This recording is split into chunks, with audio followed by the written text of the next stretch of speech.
Selamat pagi. Assalamualaikum warahmatullahi wabarakatuh. Ketemu lagi dengan saya dalam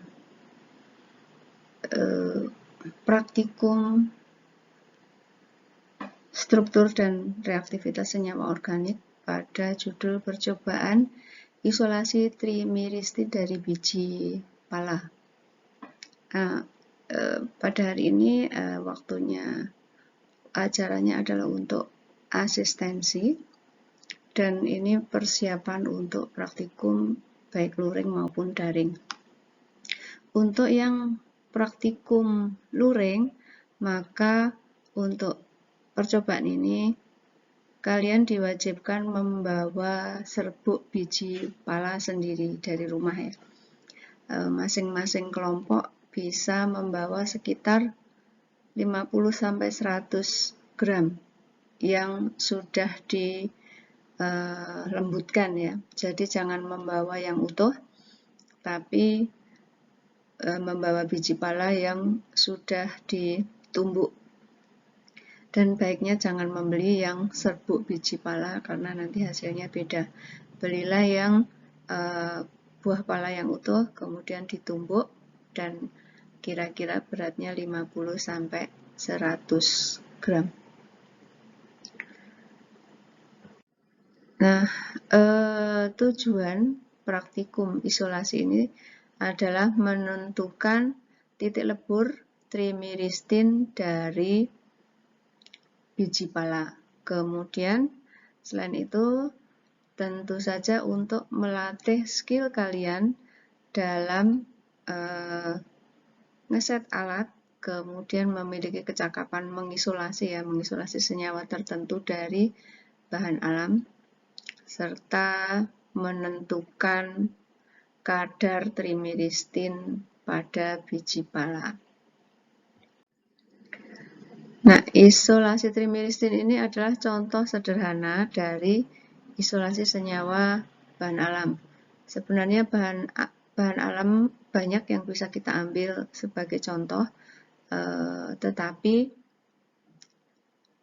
prosedurnya yang lain itu cukup rumit dan hasilnya belum tentu banyak, sehingga kita carikan judul percobaan yang mudah dilakukan, bahannya ada, dan alatnya juga ada, serta hasilnya banyak ya. Jadi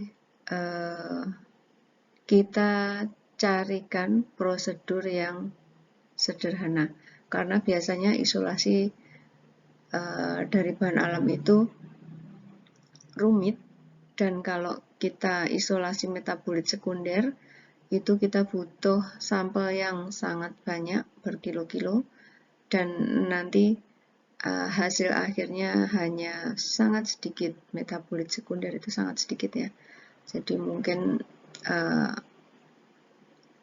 hasilnya paling banyak hanya 1 gram, itu sudah sangat banyak. Sehingga agar keberhasilan percobaan cukup tinggi, maka yang kita lakukan adalah isolasi trimiristin dari biji pala. Nah, ini adalah gambar rangkaian alat coklat ya. Jadi kita pakai pendingin bola di sini, kemudian kita pakai labu alas bulat, lalu ekstraktor coklat. Jadi yang dinamakan ekstraktor coklat adalah yang ini. Kemudian kita pakai mantel pemanas, dan nanti di dalam labu alas bulat ini sebelum kita setting, kita masukkan dulu batu didih. Jangan lupa untuk memasukkan batu didih. Ini untuk gambarnya ya, tadi ada ini air masuk itu dari bawah, yang ini air keluar. Kemudian yang namanya alat soklet yang ini, ekstraktor soklet, yang ini labu alas bulat. Untuk percobaan luring nanti kita tidak pakai kompor seperti ini, tetapi kita pakai mantel ya. Kemudian biji pala yang kita bungkus kertas saring kita masukkan di sini. Jadi untuk prosedur kerjanya, yang pertama kita pasang labu. Kita pasang labu dan dijepit dengan klem. Klemnya, penjepitnya nanti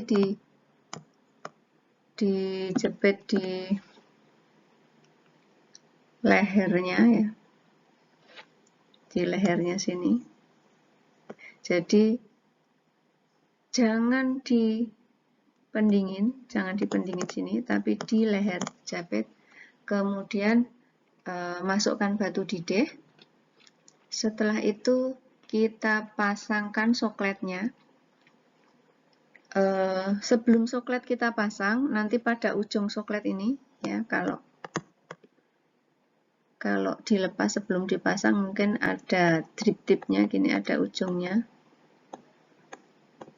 Nah, pada ujung ini kita beri vaselin ya, kita beri vaselin atau grease. Kita ambil saja sedikit, jadi kita oleskan satu kali di sini berdiri. Kemudian setelah kita oleskan vaselin atau grease, kita masukkan ke dalam labunya, lalu sokletnya kita putar agar grease-nya rata.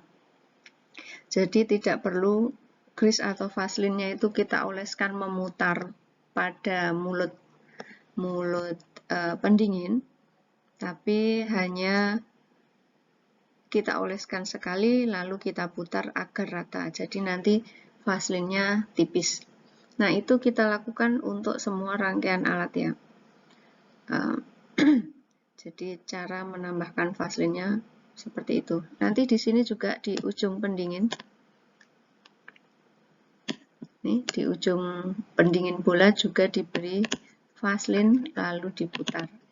Tapi sebelum itu, sebelum memasang pendingin, kita masukkan dulu sampel biji pala yang sudah dibungkus dengan kertas saring. Jadi cara membungkus biji pala dengan kertas saring adalah kita siapkan kertas saring dalam bentuk lembaran, kemudian digulung ya, digulung kayak lontong itu, kemudian bagian bawahnya diberi kapas ya, diberi kapas, baru kemudian biji palanya ini misalnya sudah digulung gitu dalam bentuk gulungan kertas, biji palanya dimasukkan, kemudian ujungnya kita tutupkan. Jadi ujung atas dan ujung bawah dalam kondisi tertutup. Kemudian kita masukkan biji pala dalam kertas saring tadi ke dalam ekstraktor soklet. Lalu kita masukkan pelarutnya. Jadi karena trimiristin itu nonpolar, maka kita pakai pelarut yang nonpolar. Jadi kita masukkan pelarut, nanti ada di video yang lain, nanti ada contoh videonya ya untuk isolasi, jadi bisa dicek. Kemudian setelah kita masukkan pelarutnya, lalu baru kita pasang pendinginnya. Nah, setelah kita pasang pendingin, dan sebelumnya tadi kita kasih vaselin ujungnya ya, baru kita pasang selang untuk air masuk dan air keluar. Nah, setelah semua terpasang, kemudian mantelnya dinyalakan. Panaskan pelarut pada labu sampai titik didihnya ya. Jadi tergantung pelarut apa yang digunakan, maka suhunya menyesuaikan. Dan nanti prosesnya, jika pelarutnya sudah mencapai titik didih, maka dia akan timbul uap. Nah, uapnya nanti akan naik. Uapnya naik melalui ini pipa yang sebelah samping ini ya. Nah, uapnya naik sini, kemudian naik ke pendingin. Nah, setelah ke pendingin, dia akan didinginkan oleh air yang mengalir.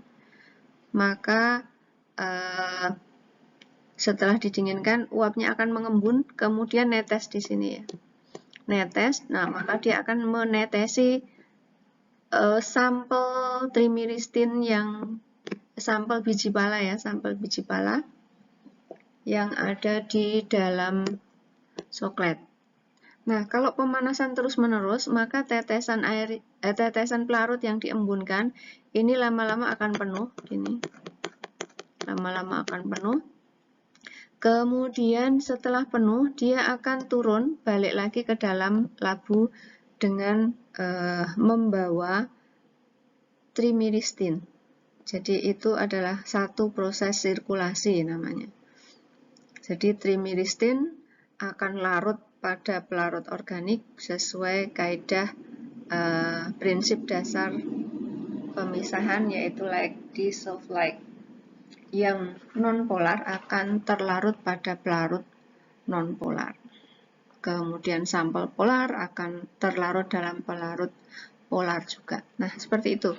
Kemudian kalau praktikum minimal terjadi 10 kali sirkulasi ya, 10 kali sirkulasi baru kemudian pemanasan kita hentikan. Nah, setelah dihentikan, soklet dan pendingin kita lepaskan. Kemudian ini pelarut yang sudah mengandung ekstrak trimiristin itu kita uapkan ya. Jadi kita uapkan sampai kita dapatkan ekstrak pekat.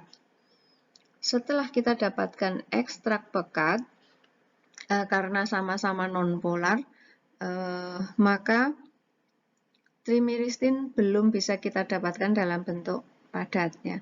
Bagaimana cara kita mendapatkan trimiristin dalam bentuk padat? Kembali lagi dengan prinsip like dissolve like tadi.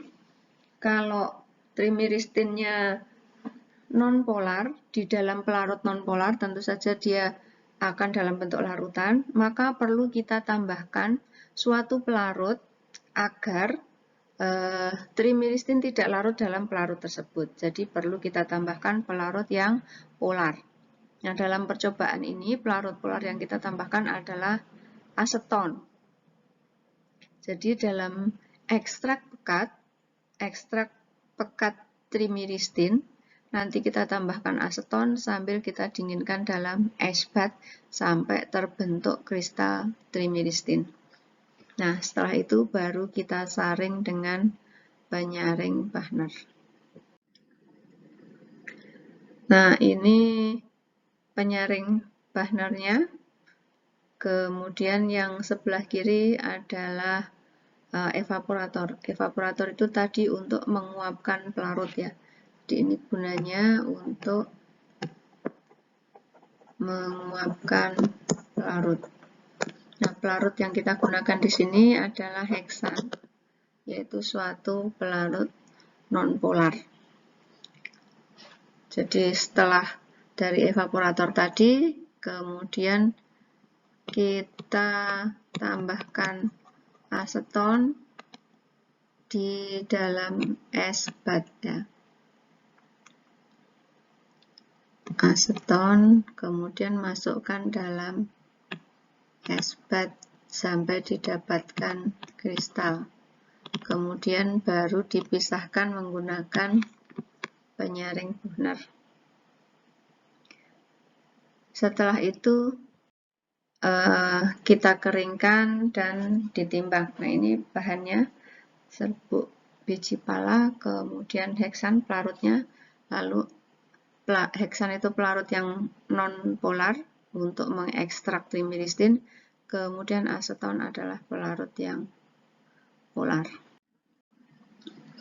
Ini prosedurnya ada yang dalam bentuk tertulis, bisa dicek ulang.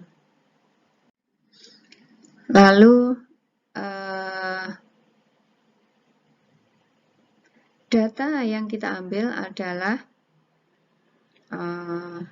kalau untuk yang luring, ini silahkan data yang ini yang kita cari, yaitu bisa ditimbang, kemudian dicium baunya, warnanya apa, kemudian ditentukan titik leburnya. Ini cara menentukan kadarnya ya, jadi nanti massa trimilistin yang sudah kering dibagi massa serbuk biji pala kali 100%. Nah, untuk nanti yang praktikum daring, data yang didapatkan adalah seperti ini. Serbuk biji pala yang kita pakai 55 gram, kemudian massa kertas saring 0,92 gram, kemudian massa kertas saring dan hasil 6,2 gram. Kemudian silahkan dihitung dan dibahas. Demikian untuk percobaan isolasi trimilistin. Selamat melakukan praktikum.